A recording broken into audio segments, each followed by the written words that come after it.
So here we are, all gathered around online watching at the moment, and as much as this can be very new for a lot of us, the truth is a whole lot of people all around the world have been engaging in faith community in purely an online form.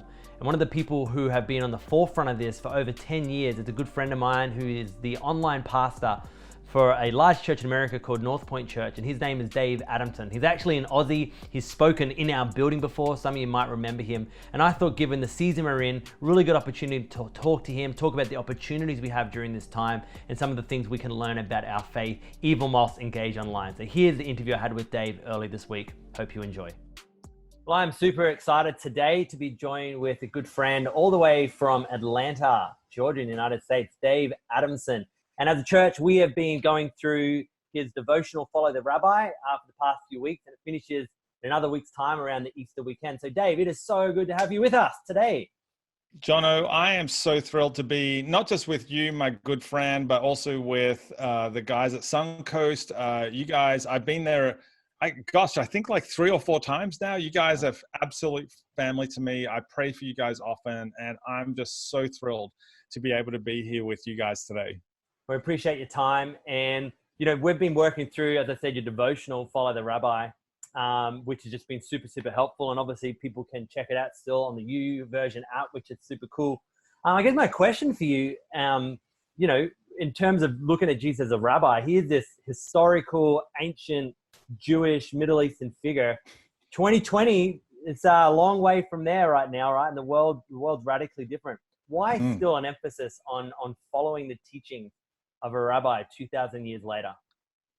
Yeah, well, you know, unlike any other rabbi in the history of the Jewish culture, Jesus has changed the way that we view the entire world. I mean, I even think to this time of year, you know, when we're all processing what it means to be in the Easter season right now, we're all sort of leading up to that. And, you know, I think back to those times 2,000 years ago during the Easter week, right? Think of yourself like you've just been through the Last Supper, what we call the Last Supper with your rabbi, and then he's gone off and been crucified at on what we call Good Friday. And then the followers of Jesus at that time, just over 2,000 years ago, the followers of Jesus were all huddled inside their home, fearful, anxious about what the future might hold, right? Doesn't that seem familiar to what we're all experiencing right now? Not sure where their hope for the future would come from. But then on that Easter Sunday, that amazing day, that very first Easter Sunday, when nobody expected nobody, right?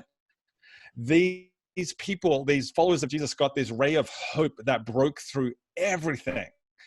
And suddenly their future looked a whole lot brighter.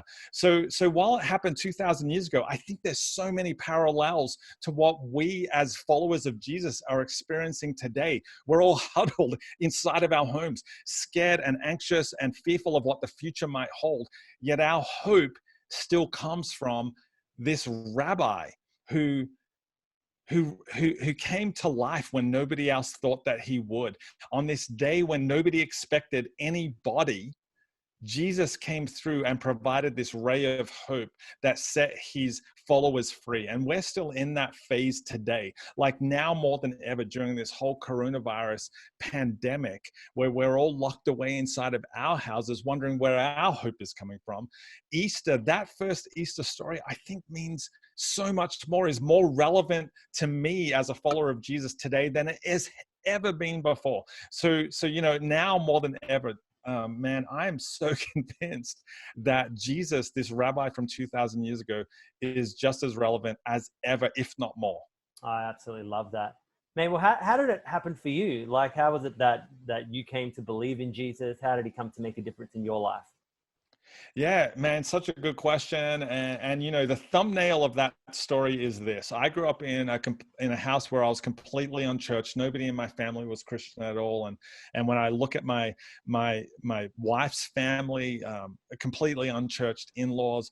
But you know, what happened for me personally was when I was in year 11 in high school in Melbourne, Australia, I got stuck doing in high school doing a 4-week project with the school Christian, right?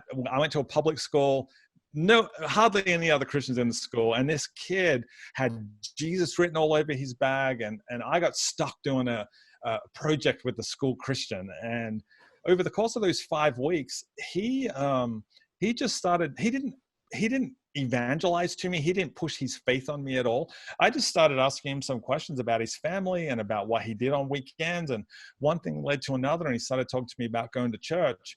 And I just started asking him questions. And here's the great thing, Jono. The thing that he did that had never happened to me before was when I asked him a question about the faith that he believed in, when I said to him, hey, I'm not sure I believe in the Bible that you believe in. I'm not sure if I believe in this Jesus guy. And I asked him questions. When he had an answer, he gave me an answer. But when he didn't have an answer, he was honest and said, you know what? I don't know the answer to that, but I'm going to ask my dad, and his dad was a pastor. I'm going to ask my dad. I'm going to try and find out that question, the answer to that question with you. Right. And so he took me on a journey with him. And what I realized now, looking back, 30 years later, I look back and I go, man, he just took me on a journey of discovery with him. I used to always say that I was skeptical about the things of Christianity. I was skeptical about the church, but my wife, in all of her wisdom, she says, babe, you're not skeptical. You were just curious. And so I just pursued that curiosity to the point where this kid from my high school took me into his home. And he showed me what unconditional love was for the very first time. He accepted me, warts and all. He accepted me with all my flaws, with all my background that I had never really resolved or never really talked about at the time. And he just prayed for me and loved me and accepted me into his home. And for the very first time in my life, I felt really accepted by somebody, by unconditionally loved by somebody. And as I look back on that, what I realized was this kid in high school years wasn't trying to get me to heaven. He was trying to get heaven to me.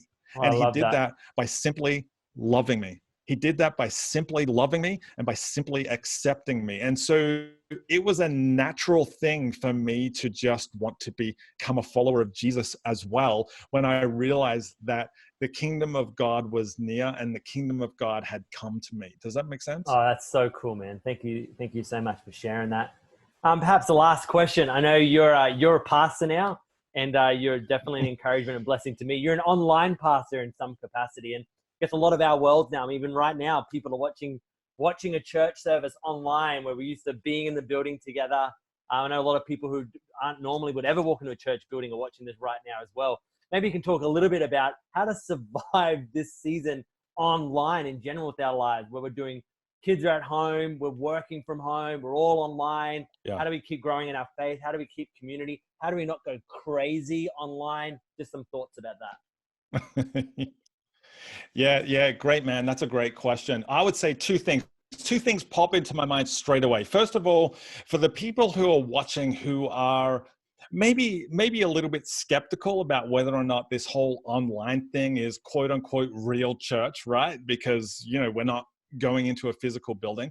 I would say this, the Apostle Paul used the technology of his day to connect people with God, to grow the church, and to connect people with each other. Now, the technology of his day was letter writing. Now, Jono, I know that, I'm a Gen Z, but you're a millennial. So let me explain. Letter writing is when you take a pen and you press it down onto paper and you move your wrist around and it creates words. I'm just so you know, right? So that was the technology of Paul's day. So I think we as the modern day church are just following his example. We're using the technology of our day, which is social media, it's YouTube, it's Facebook, it's Instagram Live, it's IGTV, it's Twitter.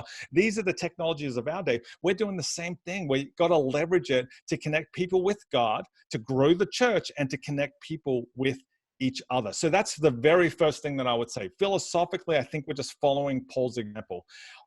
As an extension to that, I would say this: there is no greater opportunity, in my opinion, for you to invite somebody to church than to do it in an online environment. And here's why. There are so many people in Australia, and I was one of these people once upon a time, right?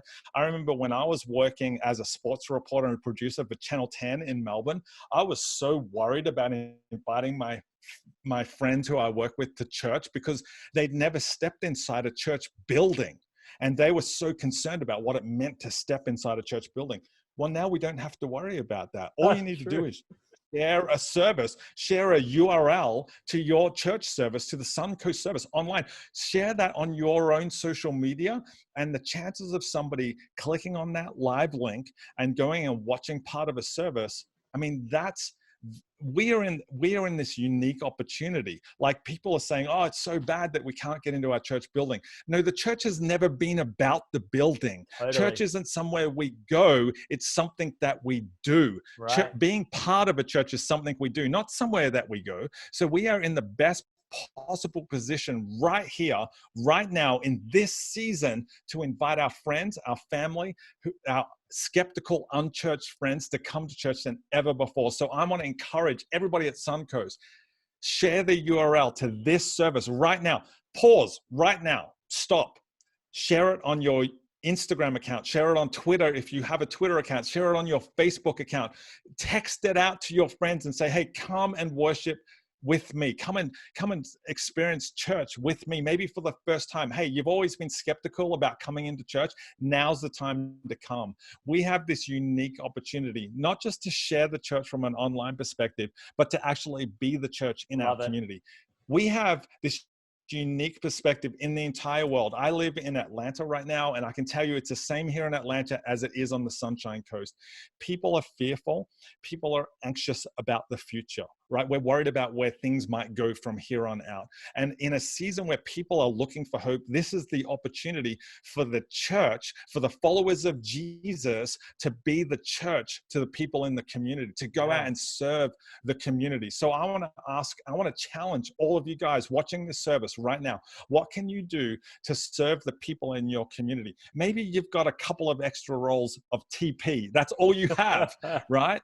Well, leverage that. Go and share it with people, because my hope, my prayer for the capital C church out of this season is that when the world looks back on this season, when we're out of this, and we are going to get out of this, there's going to be a time later in the year when we're going to be beyond this period. My hope and my prayer is that when people who are unchurched look back on this season in Australian culture, they would say, hey, you know what? I'm not sure I agree with what those Christians were saying about that Jesus guy. I'm not sure if I agree with what they said about the Bible and all that sort of stuff. But man, during that season when I was without hope, they were the most inspiring, encouraging, and hope-filled people in the world. Those Christians, I don't know if I necessarily agree with what they say about heaven, but you know what? I want a Christian to come and work for me, because during that season of COVID-19, man, they were the most generous people I've ever seen. So we have this unique opportunity right here and right now to be the church that Australia needs more than they've ever needed it before, because we are the distributors, we are the dealers of hope, inspiration, and encouragement. I love that. That's a brilliant answer and super encouraging. Dave, we really appreciate your time, man. Thanks for all you do, and look forward to talking to you again. God bless you.